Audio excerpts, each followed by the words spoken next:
So far, as the ultimate goal is concerned, I think none of us need have any apprehension. None of us need have any doubt. But my fear,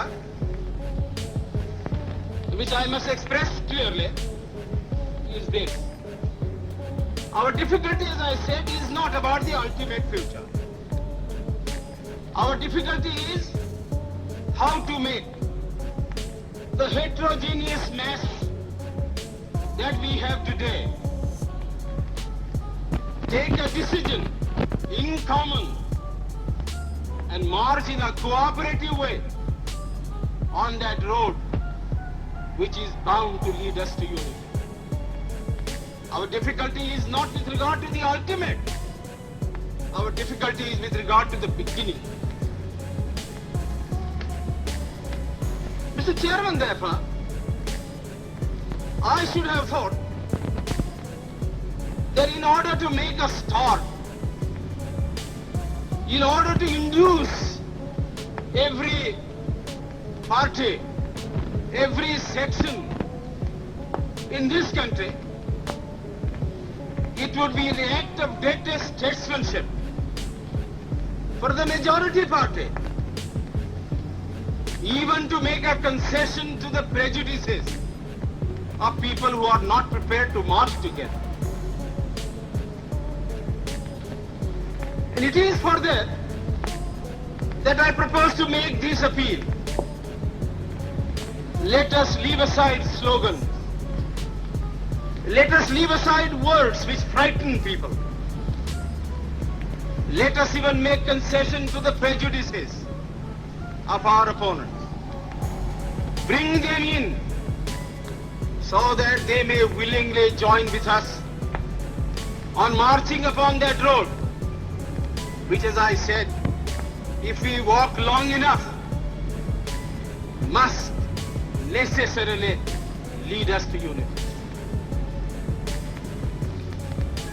And if I therefore, from this place, support Dr. Jaikar's amendment, it is because I want all of us to realize that whether we are right or wrong, whether the position that we take is consonance with our legal rights, whether that accords with the statement of May 16th or December 16th, leave all that aside. This is too big a question to be reduced to the position of mere legality. It is not a legal question.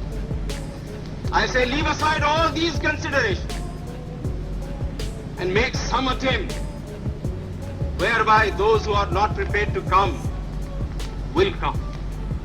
Let us make it possible for them to come. That is my appeal. In the course of the debate that took place, there were two questions which were raised, which struck me so well that I took the trouble of taking them down on a note paper. The one question was, it was asked, I think, by my friend, the Prime Minister of Bihar, who spoke yesterday in this assembly. He said, how can this resolution prevent the League from coming into the Constituent Assembly?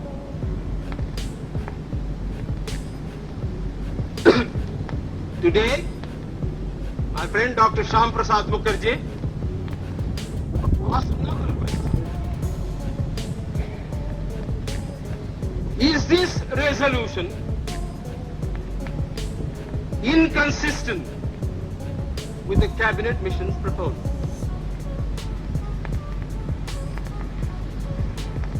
Sir, I think they were very important questions. And they I think ought to be answered. And answered categorically. I do maintain that this resolution, whether it is intended to bring about the result or not, whether it is the result of cold calculation or whether it is a mere matter of accident, is bound to have the result of keeping the Muslim League out. And I'll substantiate what I said. Sir, I invite your attention to paragraph 3 in the resolution, which I think is very significant and very important. Paragraph 3 envisages the future constitution of India.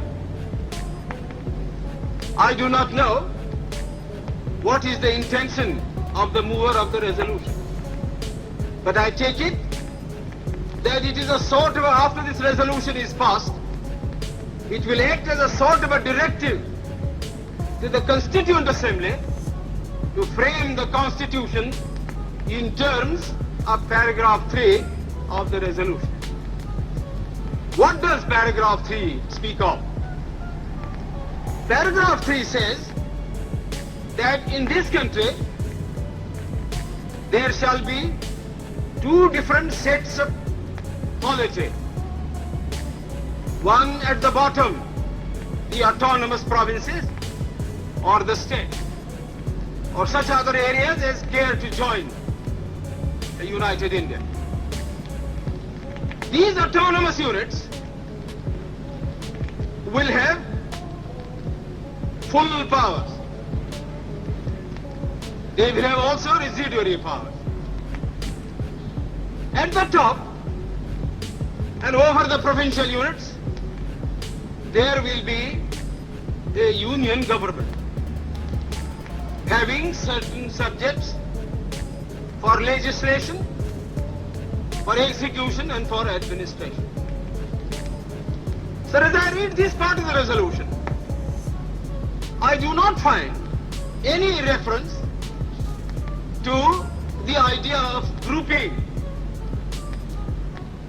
an intermediary structure between the union on the one hand and the provinces on the other.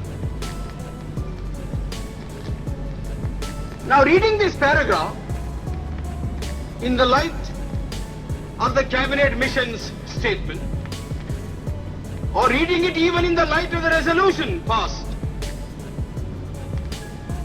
having said that we do not want a strong center, and having accepted that there must be or should be an intermediate polity, a sub-federation between the union government and the provinces, I like to know why